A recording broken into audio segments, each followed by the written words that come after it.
Theorem 2. The number of permutations of n different objects taken are at a time where repetition is allowed is n to the power of r.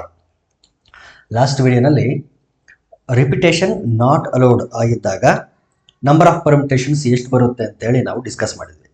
Number of ಪರ್ಮಿಟೇಷನ್ಸ್ ಎಷ್ಟು ಬರುತ್ತೆ ಅಂತಂದರೆ n into n minus 1 into n minus 2 and so on n minus r plus 1. ಅದನ್ನು ನಾವು NPR ಅನ್ನೋ ಒಂದು ನೊಟೇಷನ್ನ use ಮಾಡಿ denote ಮಾಡ್ತೀವಿ ಅಂತ ಲಾಸ್ಟ್ ವಿಡಿಯೋ ಡಿಸ್ಕಸ್ ಮಾಡಿದ್ವಿ. ಒಂದು ವೇಳೆ ರಿಪಿಟೇಷನ್ ಏನಾದರೂ ಅಲೋ ಮಾಡಿದರೆ ಆಗ ನಂಬರ್ ಆಫ್ ಪರ್ಮಿಟೇಷನ್ಸ್ ಎಷ್ಟಿರುತ್ತೆ ಅಂತ ಈಗ ಈ ಥಿಯರಮಲ್ಲಿ ಪ್ರೂವ್ ಮಾಡೋಣ. ಅಲ್ಲಿ ಕೊಟ್ಟಿದ್ದಾರೆ ಎಷ್ಟು ಪರ್ಮಿಟೇಷನ್ಸ್ ಬರುತ್ತೆ ಅಂದರೆ n to the power of r permutations ಬರುತ್ತೆ ಅಂತ. ಅದು ಹೆಂಗೆ ಅಂತೇಳಿ ಈಗ ಪ್ರೂವ್ ಮಾಡೋಣ. ಇದು ಫಸ್ಟ್ ವೇಕೆಂಟ್ ಬಾಕ್ಸ್ ಆಗಿರಲಿ, second vacant box, third vacant box and so on. ಇದು ಆರ್ತ್ ವೇಕೆಂಟ್ ಬಾಕ್ಸ್ ಆಗಿರಲಿ. Okay this is the first vacant box, this is the second vacant box, this one is the third vacant box and this one is the rth vacant box. ಇಲ್ಲಿ ನಮ್ಮ ಹತ್ರ ಇರೋದು n different objects.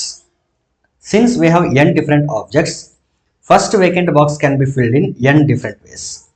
Repetition not allowed ಅಂತ ಇದ್ರೆ ಇಲ್ಲಿ fill ಮಾಡಿದಂಥ ಎಲಿಮೆಂಟನ್ನು next ಎಲ್ಲೂ ಬಳಸೋ ಹಾಗಿಲ್ಲ. ಹಾಗಾಗಿ ಒಂದು ಎಲಿಮೆಂಟನ್ನು ನಾವು ಬಿಡಬೇಕಾಗಿತ್ತು. ಹಾಗಾಗಿ ಸೆಕೆಂಡ್ ವೇಕೆಂಟ್ ಬಾಕ್ಸನ್ನು n-1 ಡಿಫ್ರೆಂಟ್ ವೇಸಲ್ಲಿ ಫಿಲ್ ಮಾಡಬೇಕಾಗಿತ್ತು. ಅದೇ ರೀತಿ ಥರ್ಡ್ ವೇಕೆಂಟ್ ಬಾಕ್ಸನ್ನು n-2 ಡಿಫ್ರೆಂಟ್ ವೇಸಲ್ಲಿ ಫಿಲ್ ಮಾಡಬೇಕಾಗಿತ್ತು ಆ್ಯಂಡ್ ಸೊ ಆನ್. ಇಲ್ಲಿ ರಿಪಿಟೇಷನ್ ಅಲೋ ಮಾಡಿರೋದ್ರಿಂದ ಇಲ್ಲಿ ಫಸ್ಟ್ ವೇಕೆಂಟ್ ಬಾಕ್ಸಲ್ಲಿ ಬಂದಂಥ ಎಲಿಮೆಂಟು ನೆಕ್ಸ್ಟ್ ಬೇರೆ ಬೇರೆ ಬಾಕ್ಸ್ಗಳಲ್ಲೂ ಕೂಡ ಬರಬಹುದು. ಹಾಗಾಗಿ ಸೆಕೆಂಡ್ ವೇಕೆಂಟ್ ಬಾಕ್ಸಲ್ಲೂ ಕೂಡ ಮತ್ತೆ ನನ್ನ ಹತ್ರ ಫಿಲ್ ಮಾಡೋಕ್ಕಿರೋದು n ಡಿಫ್ರೆಂಟ್ ವೇಸ್. ಅದೇ ರೀತಿ ರಿಪಿಟೇಷನ್ ಅಲೋ ಮಾಡಿದ್ದಾರೆ, ಹಾಗಾಗಿ ಥರ್ಡ್ ವೇಕೆಂಟ್ ಬಾಕ್ಸಲ್ಲೂ ಕೂಡ ನಾನು n ಆಬ್ಜೆಕ್ಟ್ಗಳನ್ನು ಬಳಸಿ ಫಿಲ್ ಮಾಡಬಹುದು. ಅದೇ ರೀತಿ ಆರ್ತ್ ವೇಕೆಂಟ್ ಬಾಕ್ಸನ್ನು ಕೂಡ n ಡಿಫ್ರೆಂಟ್ ವೇಸಲ್ಲಿ ಫಿಲ್ ಮಾಡಬಹುದು. ಸೊ ಪ್ರತಿಯೊಂದು ವೇಕೆಂಟ್ ಬಾಕ್ಸನ್ನು n ಡಿಫ್ರೆಂಟ್ ವೇಸಲ್ಲಿ ಫಿಲ್ ಮಾಡ್ಬೋದು by fundamental principle of counting by FPC. So n into and so on into n. ಈ nಗಳು ಎಷ್ಟು ಟೈಮ್ಸ್ ಇದೆ ಅಂತಂದರೆ r ಟೈಮ್ಸ್ ಇದೆ. ಯಾಕಿದು r ಟೈಮ್ಸ್ ಅಂದರೆ ಇಲ್ಲಿ ಎಷ್ಟು ವೇಕೆಂಟ್ ಬಾಕ್ಸಸ್ ಇದೆಯಲ್ಲ, ಪ್ರತಿಯೊಂದು ವೇಕೆಂಟ್ ಬಾಕ್ಸ್ನ n ಡಿಫ್ರೆಂಟ್ ವೇಸಲ್ಲಿ ಫಿಲ್ ಮಾಡ್ಬೋದು. ಹಾಗಾಗಿ n ಟೈಮ್ಸ್ ನಾವೇನು ಮಾಡಬೇಕು ಅಂದರೆ ಮಲ್ಟಿಪ್ಲೈ ಮಾಡಬೇಕು. n ಟೈಮ್ಸ್ ಸೇಮ್ ಆಬ್ಜೆಕ್ಟನ್ನು ನಾವು ಮಲ್ಟಿಪ್ಲೈ ಮಾಡ್ತಿದ್ದೀವಿ ಅಂದರೆ ಅರ್ಥ n to the power of r. ಹಾಗಾಗಿ number of permutations of n different objects taken r at a time when repetition is allowed is given by n to the power of r. ಒಂದು ವೇಳೆ repetition not allowed ಅಂದರೆ ಆಗ n into n-1 into n-2 and so on into n-r plus 1. ಇದನ್ನು ಇನ್ನೊಂದು ಥಿಯರಮಲ್ಲಿ ನಾವು prove ಮಾಡಿದ್ದೀವಿ, last ವಿಡಿಯೋನಲ್ಲಿ prove ಮಾಡಿದ್ವಿ. ರಿಪಿಟೇಷನ್ ಅಲೋ ಆಯಿತು ಅಂತಂದರೆ ಆಗ ಪರ್ಮಿಟೇಷನ್ಸ್ ಎಷ್ಟು ಬರುತ್ತೆ ಅಂದರೆ n to the power of r ಬರ್ತದೆ. Okay, this is proof for the second theorem. Next one, permutations when all the objects are not distinct. ಅಂದರೆ ನಾಟ್ ಡಿಸ್ಟಿಂಕ್ಟ್ ಆಬ್ಜೆಕ್ಟ್ಸ್, ಎಲ್ಲ ಆಬ್ಜೆಕ್ಟ್ಗಳು ಡಿಸ್ಟಿಂಕ್ಟ್ ಆಗಿರಲಿಲ್ಲ ಅಂದರೆ ಏನಿದೆ ಅರ್ಥ ಅಂತಂದರೆ, ಈಗ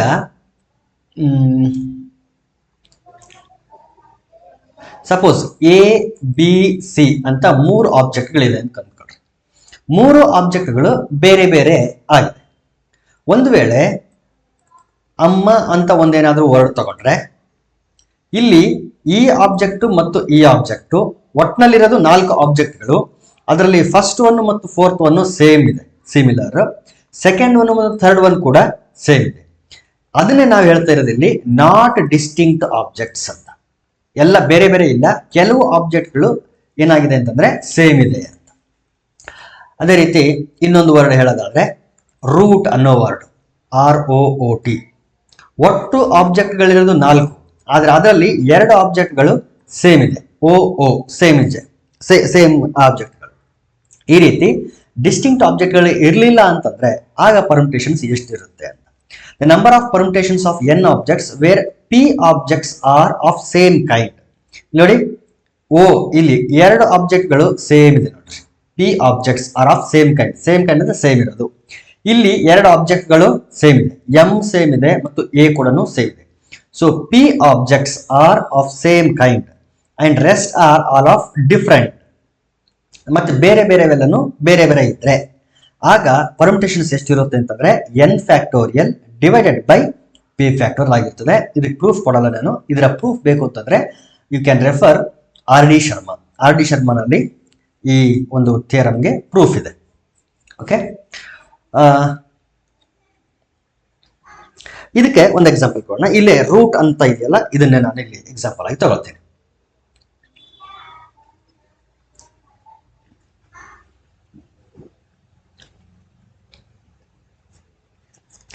ಇಲ್ಲಿ n ಅಂತಂದ್ರೆ 4. ಯಾವ್ದು ತಗೊಂಡಿದ್ದೀನಿ ನಾ ಇಲ್ಲಿ? ರೂಟ್ ಅನ್ನೋದು. ಏನಂದ್ರೆ ಎಷ್ಟು ಆಕ್ಚುಯಲ್ ಆಬ್ಜೆಕ್ಟ್ಸ್ ಇರೋದು? 1 2 3 4. ಹಾಗಾಗಿ n = 4. ರಿಪೀಟ್ ಆಗಿರೋಂಥ ಆಬ್ಜೆಕ್ಟ್ಗಳು ಎಷ್ಟಿದೆ ಅಂತಂದ್ರೆ ನೋಡಿ, O ಅನ್ನೋದು 2 ಟೈಮ್ಸ್ ಇದೆ. O ಅನ್ನೋದು 2 ಟೈಮ್ಸ್ ಇದೆ. So P = 2. ಹಾಗಾದ್ರೆ ಫಾರ್ಮುಲಾದಲ್ಲಿ ಹಾಕಿದ್ರೆ 4 factorial divided by 2 factorial. P ಅಂದ್ರೆ 2 ಅಲ್ಲ, so 2 factorial. It is equal to 4 factorial ಅನ್ನ 4 × 3 × 2 ಫ್ಯಾಕ್ಟೋರಿಯಲ್ ಅಂತ ಬರೆಯೋಣ. ಡಿವೈಡೆಡ್ ಬೈ 2 ಫ್ಯಾಕ್ಟೋರಿಯಲ್ ಇದೆ. ಸೊ 2 ಫ್ಯಾಕ್ಟೋರಿಯಲ್ ಕ್ಯಾನ್ಸಲ್ ಆದ್ರೆ 4 3 = 12. ಅಂದ್ರೆ ಈ ರೂಟ್ ಅನ್ನೋ ವರ್ಡ್ ಅನ್ನ ಬೇರೆ ಬೇರೆ ರೀತಿಯಲ್ಲಿ ನಾವೇನಾದ್ರೂ ಬರೆದ್ರೆ ಎಷ್ಟು ಪರ್ಮಿಟೇಷನ್ಸ್ ಬರುತ್ತೆ ಆಕ್ಚುಲ್ ಆಗಿ ಅಂತಂದ್ರೆ 12 ಪರ್ಮಿಟೇಷನ್ಸ್ ಬರುತ್ತೆ. ಇದು ನಮಗೆ ಹೆಲ್ಪ್ ಮಾಡ್ತದೆ ಅರ್ಥ ಮಾಡ್ಕೊಳ್ಳಕ್ಕೆ. ಇದು ಒಂದ್ ಕಡೆ ಇರಲಿ. ನಾ ಏನ್ ಮಾಡ್ತೀನಿ ಈಗ ಅಂತಂದ್ರೆ ಆ 12 ಪರ್ಮಿಟೇಷನ್ಗಳು ಯಾವುದು ಅಂತ ಈಗ ಬರೆದು ಎಕ್ಸ್ಪ್ಲೇನ್ ಮಾಡ್ತೀನಿ ನಿಮಗೆ. ಯಾವ ವರ್ಡ್ ತಗೊಂಡಿದ್ರೆ? ರೂಟ್ ಅನ್ನೋ ವರ್ಡ್.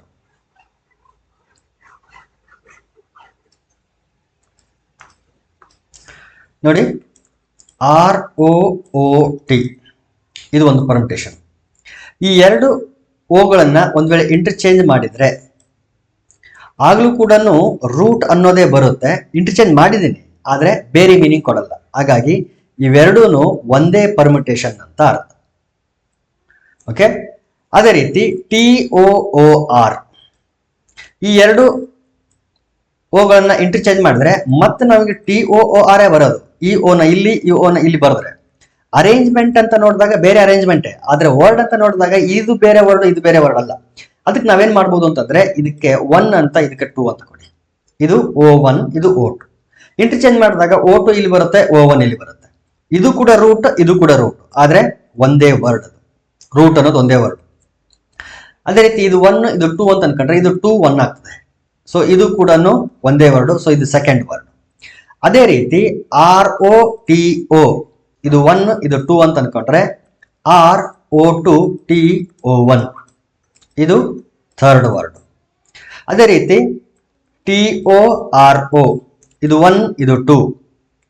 ಅದೇ ರೀತಿ O2 ಇದು O1 ಮಾಡಿದ್ರೆ ಇಲ್ಲಿ ಎರಡು ವರ್ಡ್ಗಳು ಬರ್ತವೆ ಆಕ್ಚುಲಿ, ಬಟ್ ಅದನ್ನ ನಾನು ಒಂದೇ ವರ್ಡ್ ಅಂತ ಟ್ರೀಟ್ ಮಾಡಬೇಕು. ಯಾಕಂದ್ರೆ TOROನೇ ಅದು ಆಕ್ಚುಲಿ. ಇದು ಫೋರ್ತ್ ವರ್ಡ್. ಇದೇ ರೀತಿ ನಾವೇನಾದ್ರೂ ಬರೀತಾ ಹೋದ್ರೆ ನಮಗೆ ಎಷ್ಟು ಪರ್ಮಿಟೇಷನ್ ಸಿಗುತ್ತೆ ಅಂತಂದ್ರೆ 12 ಪರ್ಮಿಟೇಷನ್ಸ್ ಸಿಗ್ತದೆ. ಒಟ್ಟು ಎಷ್ಟು ಪರ್ಮಿಟೇಷನ್ಸ್? 12 ಪರ್ಮಿಟೇಷನ್ಸ್ ಸಿಗ್ತದೆ ನಮಗೆ ಆಕ್ಚುಲ್ ಆಗಿ. ಓಕೆ, ಅವೆರಡು 12 ಯಾವುದು ಅಂತ ಒಂದ್ಸಾರಿ ನೋಡ್ಬೇಡ ಬಿಡಿ. RTOO, TROO,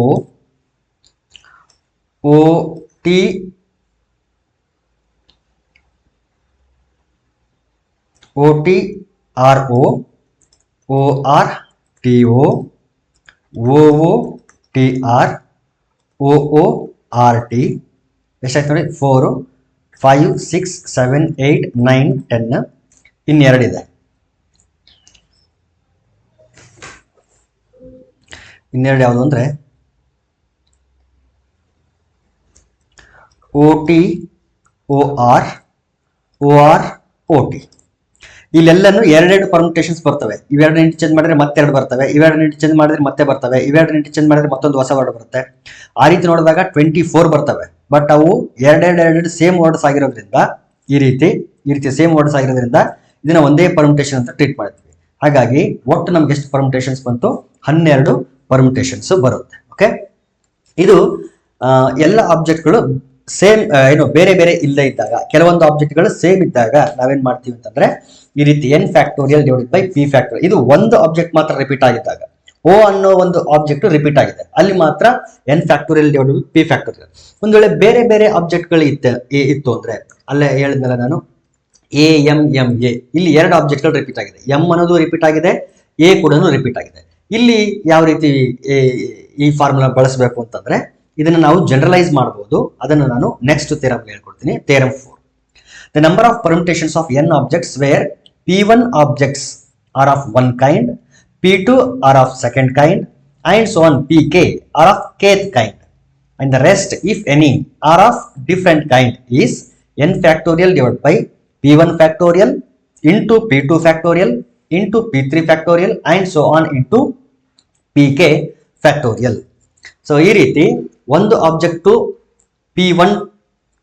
P1 ಆಬ್ಜೆಕ್ಟ್ಸ್ ಆಗಿದ್ರೆ ಇನ್ನೊಂದು P1 where P1 objects are of one kind, ಒಂದು ರೀತಿ ಇರುವಂತದ್ದು, P2 are of second kind, P3 are of third kind and Pk are of kth kind ಇದ್ರೆ ಅದರ ಪರ್ಮಿಟೇಷನ್ಸ್ ನಾವು ಯಾವ ರೀತಿ ಫೈಂಡ್ ಮಾಡ್ತೀವಿ ಅಂತಂದ್ರೆ n factorial divide by P1 factorial, P2 factorial and so on Pk factorial. ಇದರ ಪ್ರೂಫ್ ಕೂಡ RD. Sharma book ಅಲ್ಲಿ ಇದೆ, ಯು ಕ್ಯಾನ್ ರೆಫರ್.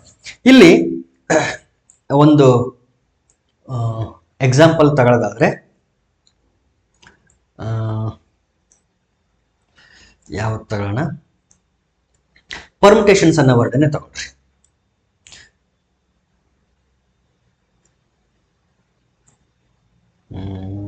ಪರ್ಮಿಟೇಷನ್ಸ್ ಇದರಲ್ಲಿ ಟಿ ರಿಪೀಟ್ ಆಗಿದೆ, ಮತ್ಯಾವುದು ರಿಪೀಟ್ ಆಗಿದೆ ಇದರಲ್ಲಿ, ಮತ್ಯಾವುದು ರಿಪೀಟ್ ಆಗಿಲ್ಲ, ಜಾಸ್ತಿ ಟೈಮ್ ರಿಪೀಟ್ ಆಗಿರುತ್ತೆ. ಡಿಫ್ರೆಂಟ್ ಬೇಡ,